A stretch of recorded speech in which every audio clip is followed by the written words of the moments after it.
안녕하세요. 이제 첫 스타트입니다. 행정사의 시작이 출발했는데 일단 출발하기 전에 결정할 때 제일 힘들어요. 근데 결정하고 난 뒤에는 고민할 필요 없어요. 그냥 쭉 가시면 됩니다. 그러니까 이제 뭐든지 내가 이게 해야 될까 말까라는 어떤 그 선택의 시점이 문제이지 그 이후에는 어려운 거 아닌 것 같아요. 저희들도 이제 책을 쓰거나 교재를 작업하거나 또 기타 내용을 기획할 때 사실 제일 힘들었던 게 기획 단계인 것 같아요. 뭘 어떻게 할까라는 문제. 그 이후부터는 그냥 하면 됩니다, 진짜. 공부란 게 뭐 새로운 거 아니거든요. 그냥 하면 됩니다. 물론 오랜 기간 동안에 좀 이제 정직이기도 있었을 겁니다. 그래서 안 하다가 했던 공부를 하는 것은 생소하기도 하고 힘들기도 할 거고 그런 부분이 분명히 존재할 거예요. 근데 그런 부분은 오래지 않아서 금방 돌아올 수 있습니다. 나이가 든다고 공부를 못한 건 절대 아니에요. 공부가 나이가 들수록 암기력이 떨어진다 라고 얘기하지만은 맞긴 맞아요. 암기력이 떨어지긴 합니다. 근데 시험이 암기력 갖고 또 해결되지는 않거든요. 게다가 1차죠.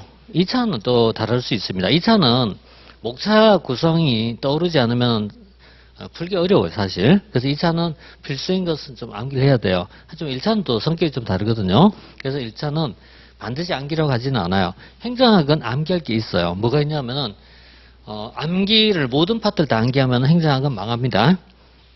암기 영역과 이해 영역을 나눠야 돼요. 나눠서 두 개 중에 하나를 좀 선택하셔갖고, 좀, 나눠서 공부하셔야 됩니다.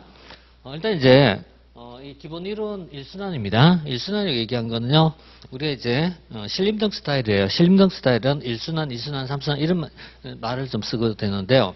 기초 이론, 그 다음에 두 번째 심화 이론, 그 다음에 기본형 문제풀이, 이런 식으로 동형 모의고사, 이런 식으로 이제 컨셉을 가지고 진행할 때 이것을 1순환, 2순환 이렇게 이제 표현하는데, 신림동 스타일이죠.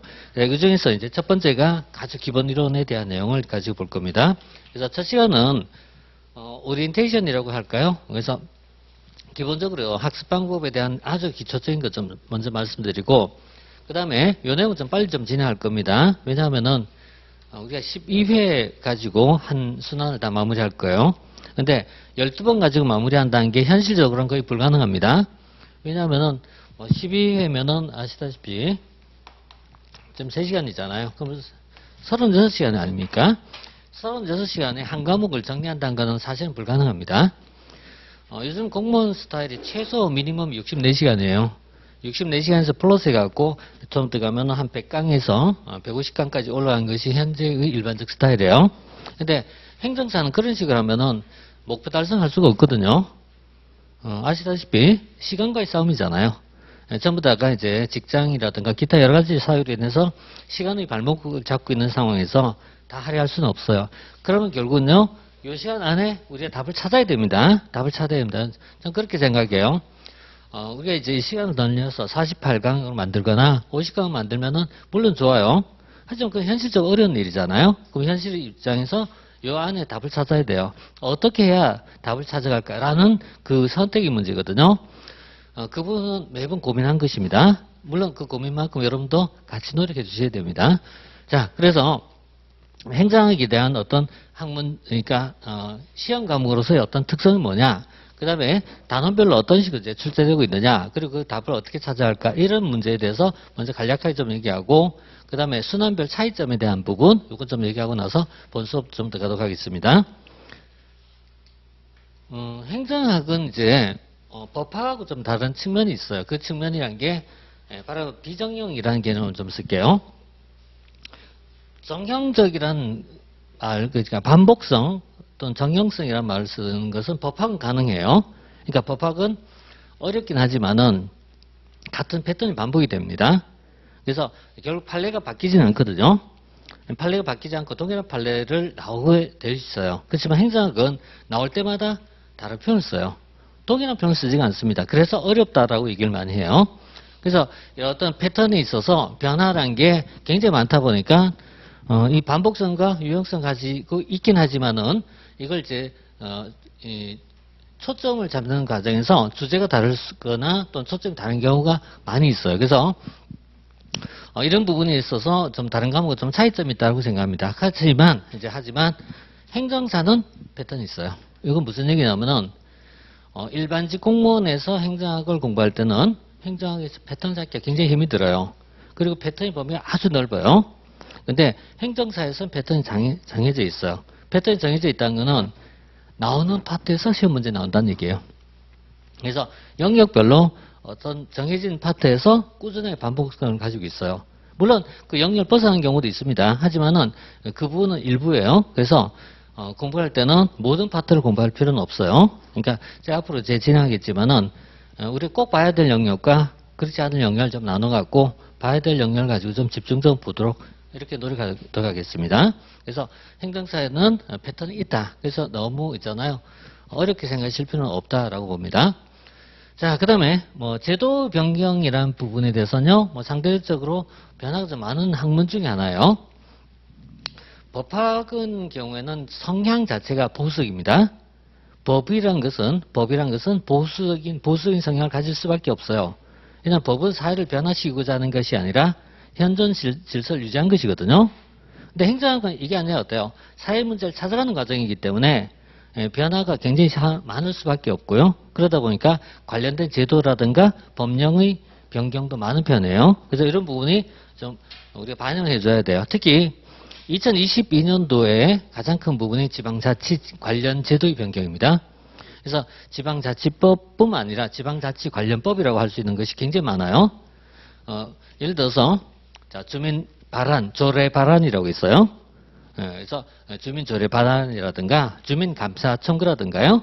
이런 파트가 있어요. 주민 투표라든가요. 이런 게 이제 오늘날 지방자치에서 실현성 있는 중요한 수단이거든요. 이런 부분은 이제 최근 와서 굉장히 많이 좀 변한 것 같습니다.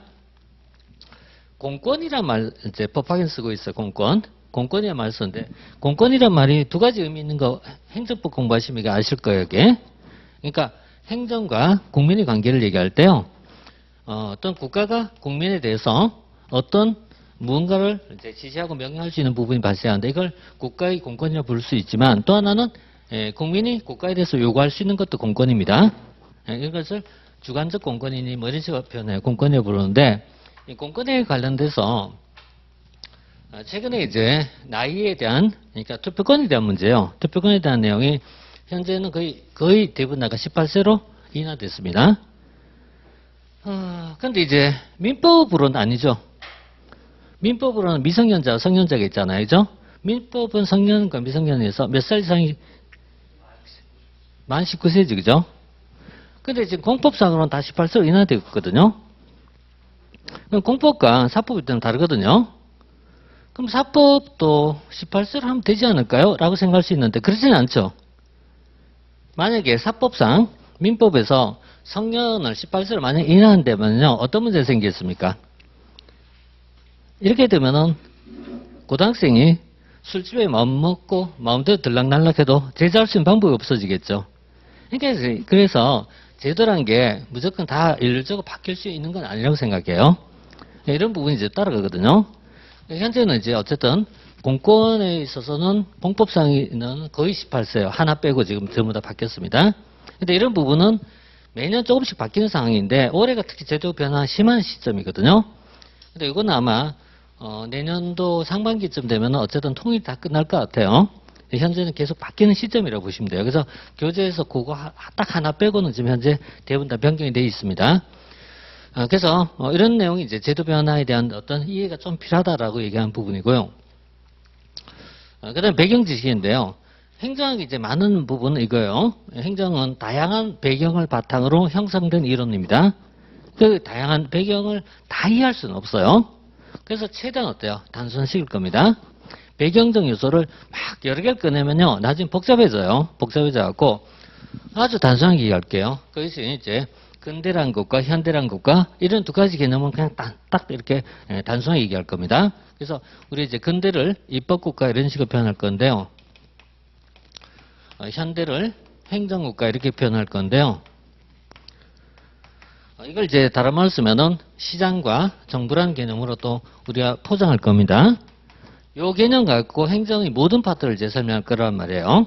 그래서 시장에 의해서 어쩌고저쩌고 이렇게 들어가고, 그 다음 시장에 의한 부분이 작동하지 못한 것을 시장 실패란 말을 나중에 쓸 텐데, 그래서 정부가 필요해졌다. 뭐 이런 얘기거든요.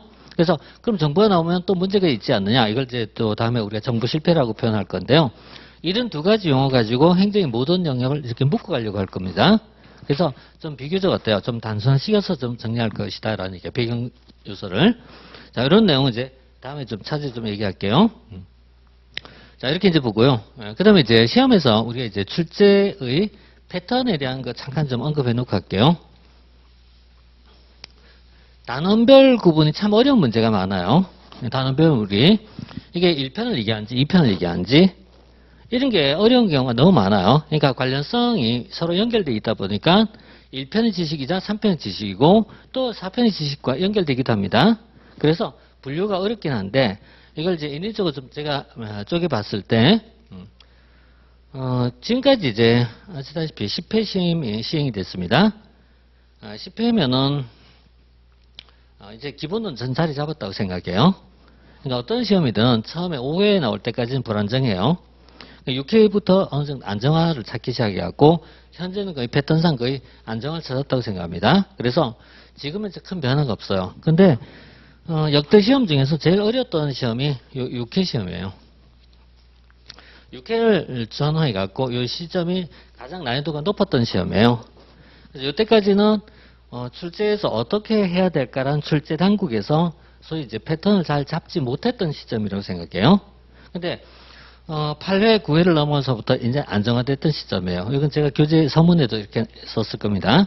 그래서 이 8, 9회를 넘어서부터 이제는 거의 패턴이 정형화됐어요. 그러니까 나올 부분이 있고 나오지 않을 영역이 있고 그다음에 난이도 조절력 문제가 뭐가 있고 이런 게 어느 정도 틀이 이렇게 나눠졌던 시점이에요. 그래서 지금은 공부한 게 옛날보다 어떤 면에서는 쉬울 수 있습니다.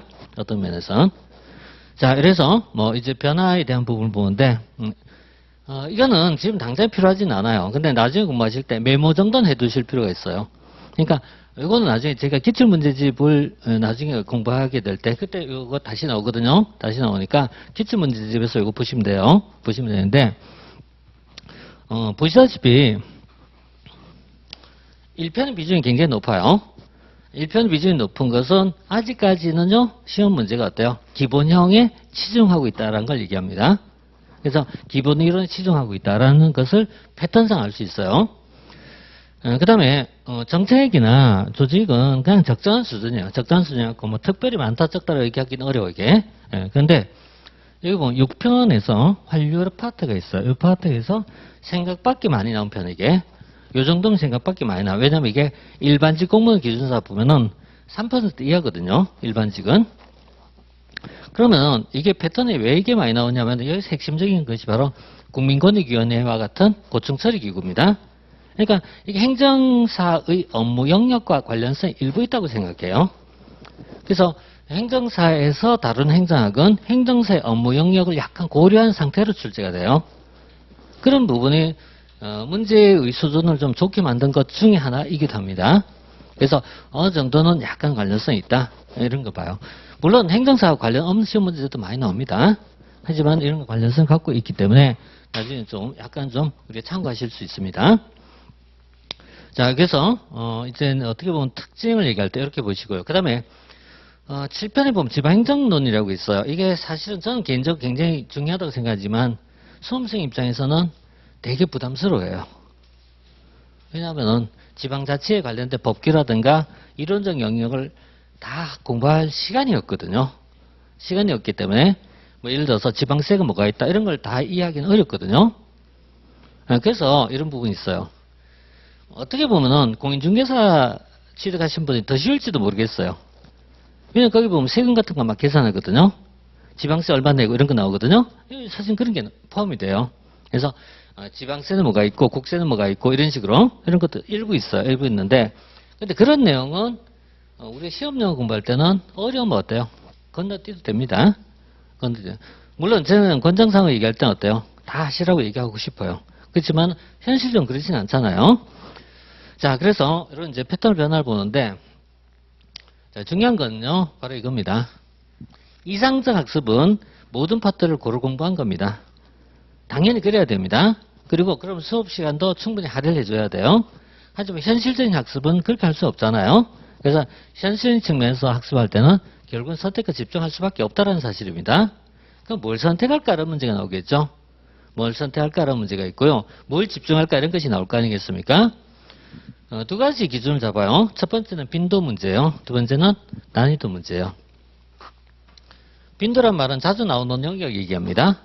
그럼 자주 많이 나오는 영역에서 문제를 지금까지 230문제거든요. 그러니까 10회 자체가 230문제가 출제가 됐는데 그 중에서 빈도별로 했을 때 많이 나오는 영역에서 지금 보다시피 거의 압도적으로 나오거든요, 이게. 그래서 적어도 이제 한 절반 이상이 한 60% 가까이가 많이 나오는 영역이에요. 그러니까 대표적인 영역이 존재하거든요. 어떤 학문이건 존재하는 겁니다. 모든 학문도 이거는 반드시 봐야 돼 이런 것이 있거든요. 그 부분이 역시 이제 큰 부분을 차지하고요.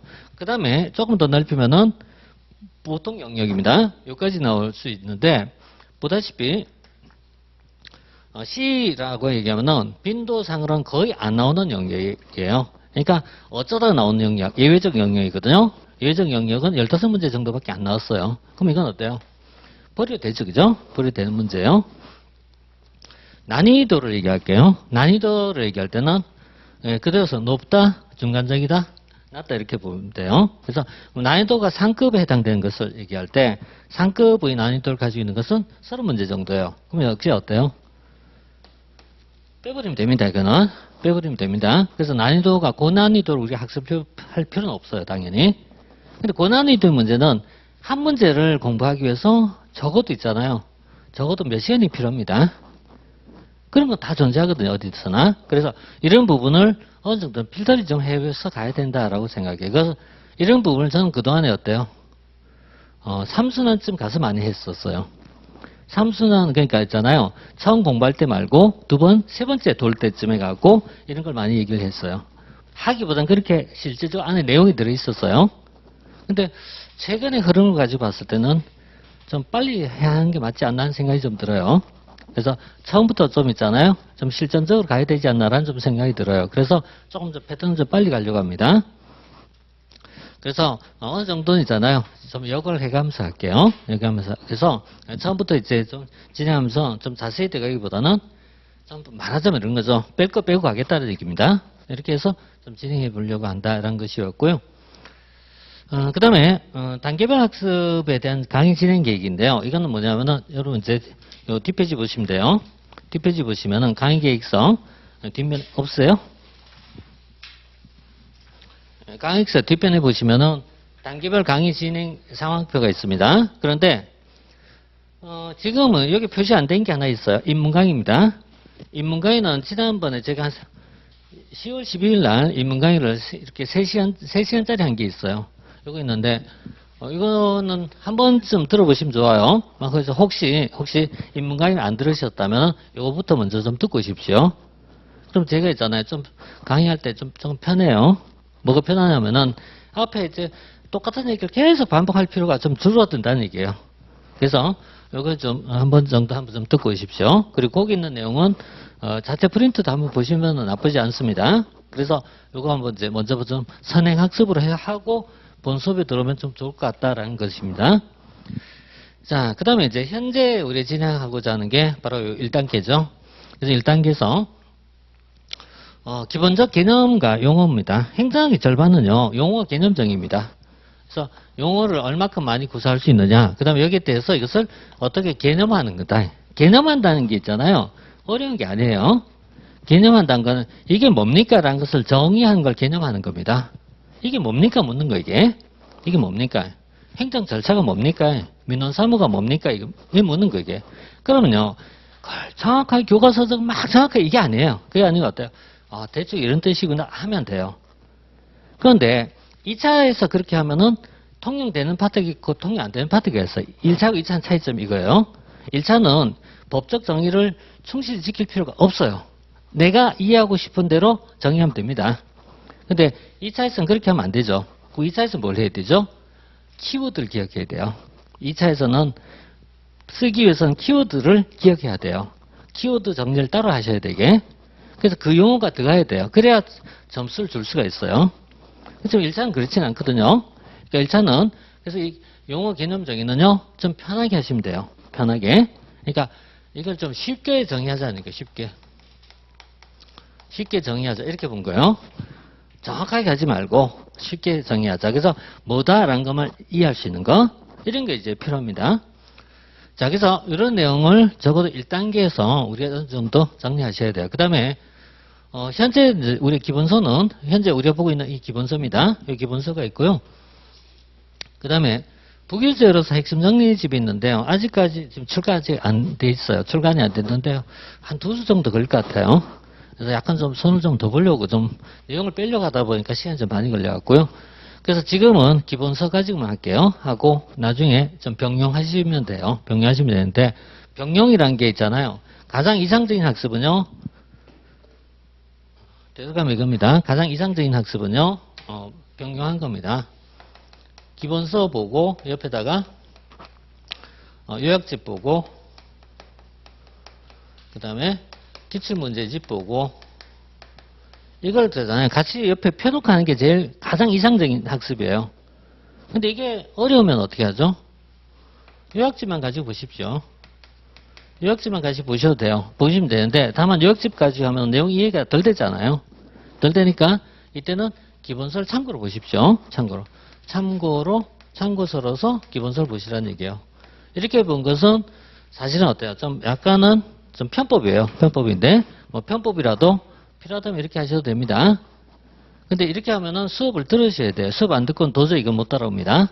그래서 이런 내용은 좀 편법을 좀 보시고 웬만하면 기본서 공부하고 난 다음에 요약서 본 게 좋다고 생각은 해요. 그렇지만은 뭐 시간별 제약이 있다면 어쩔 수 없거든요. 자, 그래서 지금 1단계는 이렇게 좀 진행할 거고요. 그 다음 2단계 학습이 이른바 이제 우리가 단권화식이라고 표현하고 있는데 단권화라는 게요. 책을 한쪽으로 모은 게 단권화예요. 단권화라는 게 하나에 모은 것을 하나를 가지고 우리가 주 메인을 잡는 거고 이 과정에서 다른 책도 좀 보고 이런 게 단권화예요. 근데 우리가 뭐 엄밀하게 고시 공부하듯이 하는 건 아니기 때문에 그렇게 힘도 있는 단권화를 할 필요는 없어요. 그래서 단권화 할 때는 어느 거 하나를 메인으로 잡는 게 중요합니다. 그 메인을 잡을 때 정리집을 가지고 메인을 잡을지 그냥 기본서를 가지고 메인을 잡을지 이거는 선택하시면 돼요. 어쨌든 뭐 저는 어느 쪽 하든 편제는 똑같이 만든 책이기 때문에 상관없습니다. 그래서 이런 시점이고요. 그 다음에 여기까지 공부해도요. 점수가 생각 밖으로 안 나옵니다. 주의하실 건요. 우리가 2번 공부하잖아요. 그럼 4교리 경고가 있잖아요. 그럼 내용을 아는 시점이고 점수가 나와야 되잖아요. 근데 놀랍게도 점수는 하나도 안 나옵니다. 공부 하나 안 하나 큰 차이가 안 나요. 그래서 많이 좀 힘들어요, 이게. 근데 미리 말씀드린 게요. 그건 자연스러운 현상이다. 이렇게 먼저 말씀드리려고 하는 겁니다. 공부를 해도 점수가 안 나오더라도 너무 자제하지 마시라는 얘기예요. 왜? 그 수준이 원래 그래요. 왜가 아니고 그 수준이 그래요. 그럼 어느 시점에 지나가야 되죠? 3, 4월이 지나가는 시점 돼야 점수가 올라오기 시작해요. 그래서 이때까지는 점수의 변화는 없어요.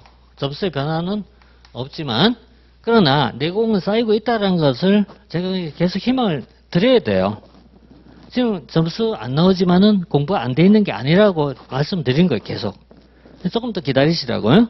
그래서 이 시점에 넘어가면서부터 이제 어때요? 서서히 오르기 시작해요. 그것도 뭐 확 오르지도 않아요. 이게 서서히 오르기 시작해요. 서서히 이제 점수가 이렇게 상승하게 돼요. 그렇지만 이것도 눈에 보이지는 않아요. 그래서 사실상 어때요? 5월달쯤 됐은 시점부터 점수가 좀 더 오르기 시작합니다. 그래서 이런 부분이 좀 존재하니까 이걸 이제 좀 감안하셔서 보시라는 얘기예요. 여기는 이제 법학하고 다릅니다. 누차 얘기하지만은 법학하고 다릅니다.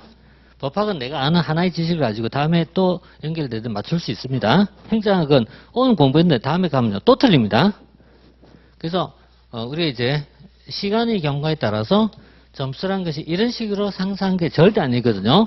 이런 식으로 상승한 게 아니고요.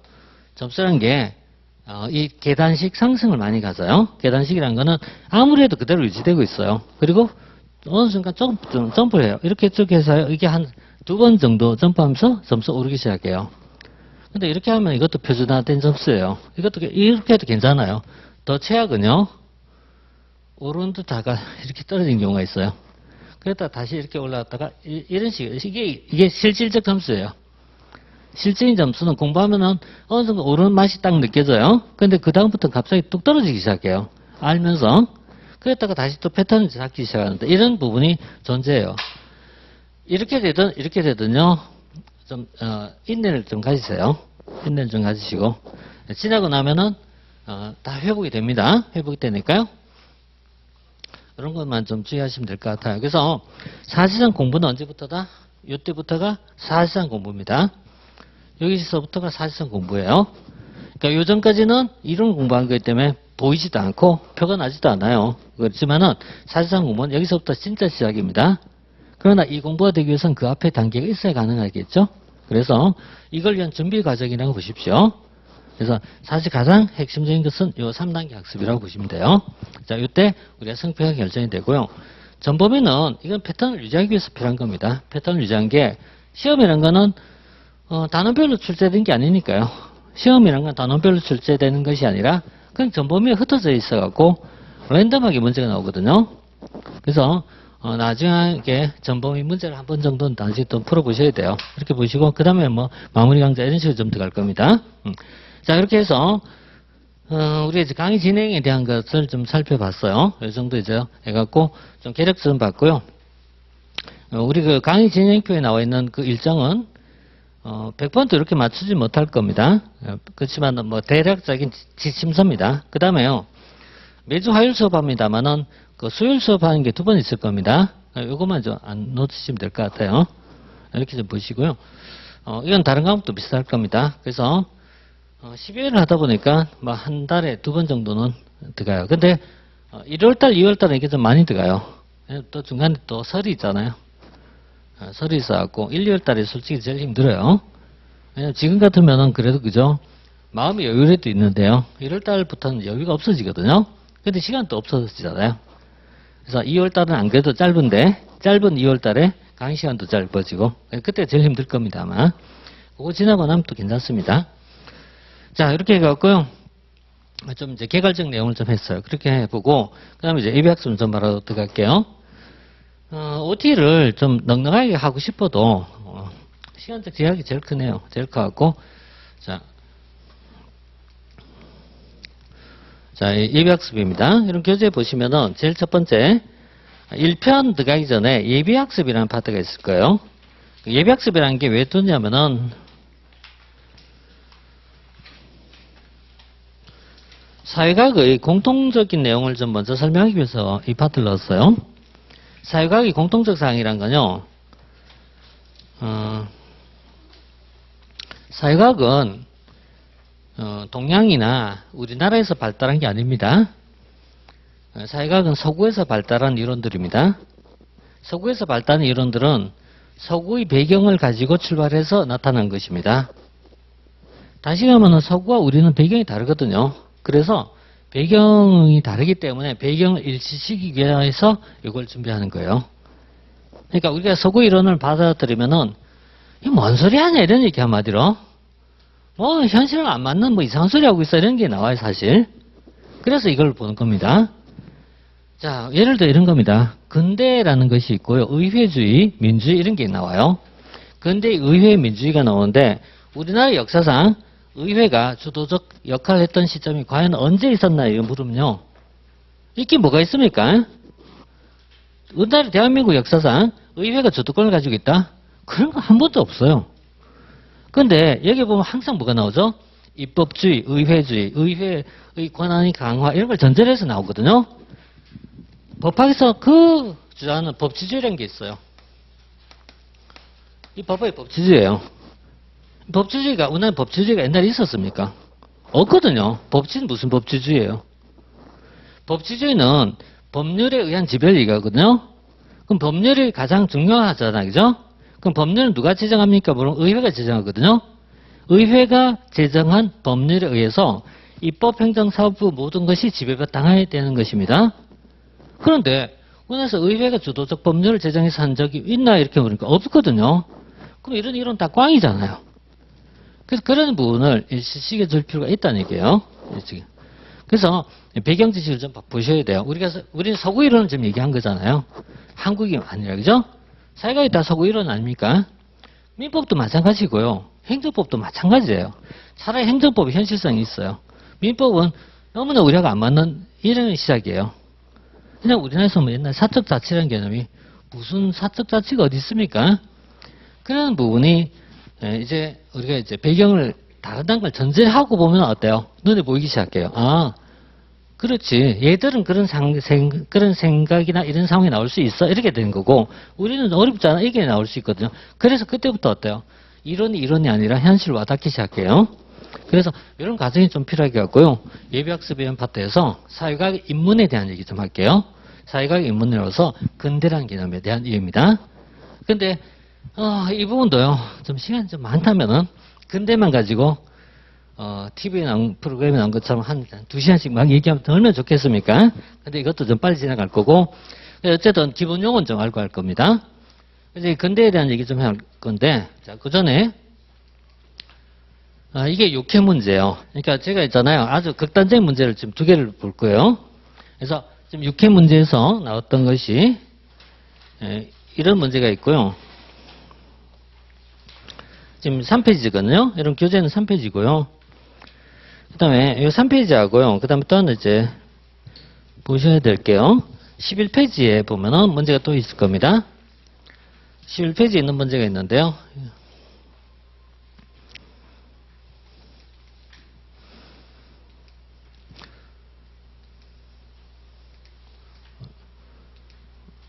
이 11페이지에 있는 문제는 이제 이거 너무 많이 들어갔다. 여기 보면은 이제 행정에 관련된 내용이 쭉 나오는데 이런 것이 나와요. 뭐 정책적 이론에 관한 사람 이렇게 문제가 있을 겁니다. 그 문제 보시면은 경제 대공황 이런 말이 나올 겁니다. 이런 게 뭐죠? 배경 지식에 대한 이해가 좀 필요하다는 얘기예요. 그러니까 행정에 이런 내용들이 보이지 않게 많이 섞여 있어요. 유가 파동이 어쩌고 저쩌고, 대공황이 어쩌고 저쩌고 이런 내용이 다 포함되어 있어 이게. 근데 이런 거는 우리가 이걸 따로 공부하지는 않거든요. 그러니까 이런 거예요. 행정학자들이 바라본 시각은 이 정도 다 알고 있을 거야. 이런 전제에서 이론이 구성이 돼요. 근데 우린 다 모르거든요. 그래서 결국에 어때요? 저 같은 경우가 그 고고한 학문과 현실이 중간에서 중간 다리를 역할을 할 필요가 있는 겁니다. 이건 이런 분들이 혹시 이제 대학원 혹시 가시거나 또는요 뭐 다른 경로를 통해서 행정을 더 공부하시면요 그 선생님들이 말한 말이 얼마나 어려운지 거기서 뼈저리게 느끼게 돼요. 아니 이거 외국어 쓰고 있는 거 아니야 이런 느낌이 들어요 이게. 근데 그런 내용들과 현실 사회에서는 갭이 너무 많거든요. 그걸 제가 좀 맞춰드려야 돼요 이게. 그래서 이렇게 이제 뭐 배경적 지식하고 좀 연결된다라는 것입니다. 여기도 있잖아요. 대표적인 이제 표현 보세요. 공익, 공공의 문제, 공공서비스, 정부, 독점, 참여, 협력, 거버넌스 이런 표현이 나옵니다. 이런 게 있잖아요. 말하자면 뭐죠? 전문 용어입니다. 행정 용어입니다. 이런 용어의 집합으로 문장이 형성이 되고 그 문장을 우리가 이해하는 것입니다. 그래서 이게 조금만 더 트위스트가 많이 들어가면 어때요? 독해가 안 되는 거 이게. 뭐라고 지금 써놨어? 이렇게 된 거 뭐라고? 이런 느낌이 아주 정상이에요. 그래서 그 중에는 알아들을 수 있는 용어도 있고 못 듣는 것도 있어요. 아주 못 알아듣는 건 어때요? 버려야 돼요. 버려야 되고 대신에 어느 정도 이해될 수 있는 것들은요. 자꾸 보면서 어때요? 그런 말이겠지 뭐. 이런 정도 정리해도 됩니다. 그래서 아까 얘기한 법학하고는 다릅니다. 패턴이. 달라도 너무 다릅니다. 이게. 그래서 이런 거 좀 참고해 좀 보실 사항입니다. 자, 이렇게 보고요. 다시 이제 되돌아올게요. 되돌아왔고. 보시다시피, 이 육회 문제예요. 육회 문제인데, 문장이 자체가 되게 어려워요. 행정에서 가치, 권위적 배분을 강조한 것은, 이게 또 뭐지? 이렇게 들어가죠. 그죠? 포스코프라는 행정의 관리적 측면을 얘기한다. 포스코프는 또 뭐야? 관리력 또 뭐지? 이런 거예요. 행정 실증 학문일 뿐만 아니라 가치 지향적, 규범적 학문의 성격을 지닌다. 예. 3번 같은 경우는요, 공부하든 안 하든 맞출 수 있어요. 왜냐면 이거 뭐 그럴 거야 이렇게 돼요. 그럴 거야 그렇게 보잖아요. 그러니까 이건 뭔지 몰라도 그거 맞을 것 같아. 그 정도 해도 돼요. 근데 이 4번 지문 같으면 이게 이해가 거의 안 될 거라고 봅니다. 행정관료의 정책 형성에 대한 영향력 증가는 대의 민주제의 정치적 책무성을 강화한다. 이거 거의 지금 독해 불가능이거든요. 어렵단 말이에요. 패스해도 됩니다. 패스해도 돼요. 패스해도 되고, 물론 이제 시간 되면 제가 조금씩 풀어드릴 거예요. 시간 되면 풀어드리지만 정황 어려우면 어때요? 패스해도 돼요. 그러면은 5번은 학제간이란 말을 써. 이거는 학제간의 말은요, 종합학문을 얘기합니다. 종합학문을 왜 학제간 연구라고 불러요? 외국어 요즘 잘하시는 분도 많이 계시더라고요. 행정사 보면은. 의외로 더 많이, 특히 외번 때문에 그런가? 하여튼, interdisciplinary라고 씁니다. 이걸 이제 학제간이라고 번역하거든요. 학문간, 이러니까 학문간, 이런 얘기인데요. 자, 이런 것을 가져요. 그래서 3번이나 5번은 그래도 우리가, 뭐, 맞는 것 같아. 이 정도 돼요. 그런데 1번은 글쎄 잘 모르겠고, 2번은 포스코브는 어떤, 이거는 나중에 1회독하면 알게 돼요. 그러니까 한번 딱 공부하면 그 다음에, 귤릭이라는 사람이 이런 거 한 거, 얘기한 게 있구나 해서 알게 돼요, 그거는. 그러니까 이런 정도도 나중에 해석이 돼요.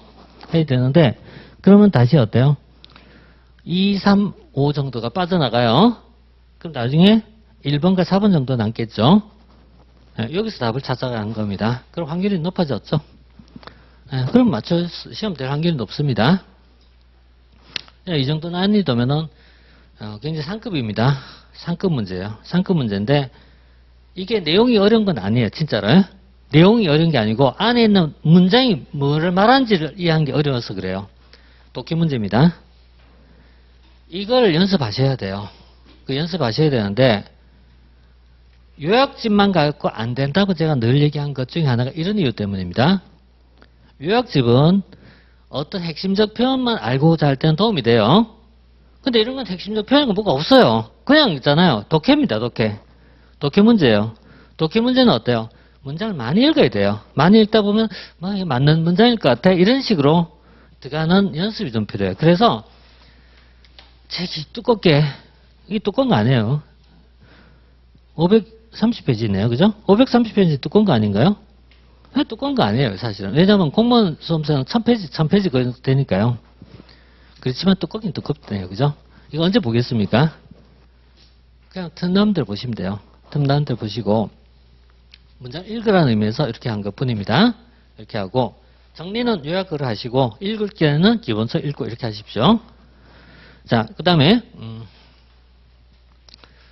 국가의 변천과 정부 간에 대한 내용인데요. 이 부분을 좀 말씀드려야 되는데 행정이 뭐냐라는 이제 정의에 대한 것이에요. 정의를 내리는데 이런 이제 행정이란 뭐냐 이렇게 물을 때 12페이지에 있는 것처럼 행정이란 국민적 요구를 충족하기 위한 정부의 활동이다 이렇게 정의를 내렸어요. 뒤에 있구나. 기념정의는 뒤에 있었네, 그죠? 뒤에 있는데 뭐 좀 왔다 갔다 할게요. 왔다 갔다 하면 되니까.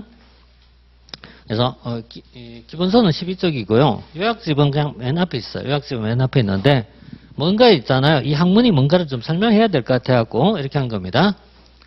행정이 뭡니까 물으면요. 행정이란 행정법에 보면 이런 게 있어요. 행정법에 보면 행정이란 상권분리 공제서라는 게 있어요. 상권분리 공제서라는 게 뭐냐면 입법도 아니고 사법도 아닌 것이 행정이야. 이렇게 얘기한 것을 상권분리 공제서라고 불러요. 근데 그거 되게 있잖아요. 순환논법이거든요. 행정이 뭡니까 물으니까 행정이란 입법부와 사법이 아닌 얘가 행정이야. 이렇게 얘기한 것이 행정의 정의거든요. 그럼 사법은 어떻게 내릴까요? 그럼 사법이란 입법과 행정을 제외한 게 사법 이렇게 내리잖아요. 그러면서 결국 어떤 누구도 답을 내리고 있지 않잖아요.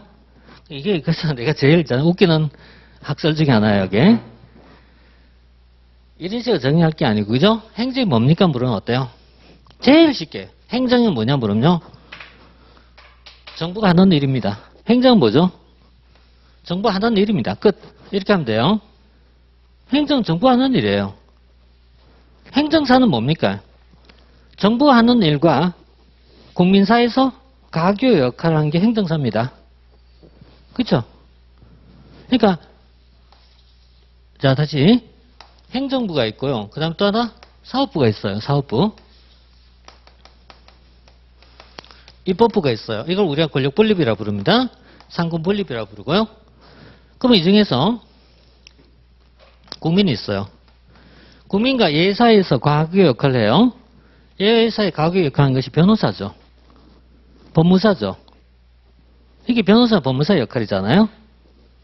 그런데 얘와 얘의 관계를 연결한 것이죠. 이게 누가 합니까? 이게 행정사잖아요. 그죠? 그럼 행정이 하는 활동을 이해해야 되잖아요. 행정이 하는 활동에는 이해가 돼야 되잖아요. 그죠? 행정이 무슨 활동하고 있을까? 이런 것이거든요. 그 행정 활동을 여러 가지 쪼갤 필요가 있어요. 그런데 그 중에 행정, 이것도 이제 다 지우고 그 중에 조세에 대한 파트가 있어요. 노동에 대한 파트가 있어요. 또는 특허에 대한 파트가 있어요. 여기에 대한 파트는 별도의 자격을 가지고 있는 사람이 요 역할을 하고 있습니다. 그래서 조세에 오면은 세무사가 되겠죠. 그죠? 이쪽은 노무사가 되겠죠. 이쪽은 변리사가 되겠죠. 이들은 그래서 이런 변리사라든지 뭐 이렇게 노무사라든지 세무사라든지 이런 하는 역할은 국민과 있을 관계잖아요. 중간에 있는 역할이잖아요. 요거 제외한 나머지는 행정사의 역할이다. 이렇게 보시면 되겠죠. 그죠? 이것을 제외한 나머지. 그러니까 얘를 제외하고 나머지 모두는 뭐죠? 행정사. 그래서 정확히 얘기하면 일반 행정사가 되는 겁니다. 행정사가 되는 것이다. 그래서 이게 행정사의 역할이죠. 엄청나게 넓잖아요. 때에 따라서는 행정사 이쪽하고 역할이 어때요? 이렇게 중첩될 수도 있어요. 여기서 트러블이 생깁니다. 그래서 이게 있잖아요. 우리 정치학에서 공부하는 이익 집단들 간의 갈등의 구조입니다. 이런 건 어디나 다 나와요, 이게. 경계선상이라는 게 있단 말이죠. 경계선상이 있어요. 그 경계선상이 이렇게 서로 밥그릇 싸움이 시작되는 거예요. 아직까지 그 얘기할 상황은 아니겠지만, 앞으로는 이게 시작이 될 겁니다.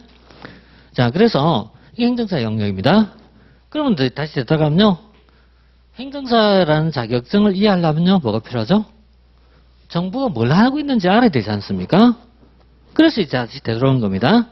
행정사의 역할을 이해하면서 행정학을 공부하시라는 얘기예요.